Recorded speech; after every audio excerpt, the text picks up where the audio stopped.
Moment Angel caught Whitemoney caressing Jmk body under the duvet.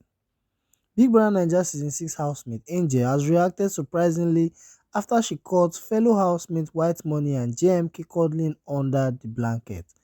We recall that housemate Whitemoney, who is gradually becoming one of the top contenders of the current season, told Jmk he cannot be in a relationship with her. Whitemoney said this during a discussion with Jmk, Angel and others about relationship in the house. According to him, if he starts going for a relationship with Jmk, she will run away because he loves too much and likes attention. Few hours ago, the camera captured Whitemoney and Jmk in an unusual romantic moment.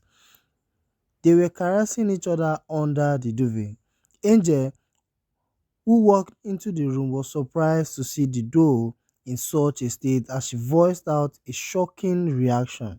She also went further to tell Whitemoney that she's going to report what she has seen to Queen, who happened to be Whitemoney's closest partner in the house.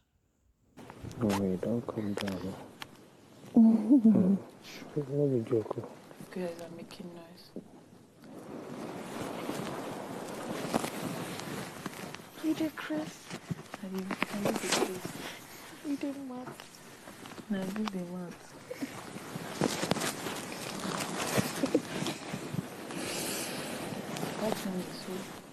What happened to our darling queen?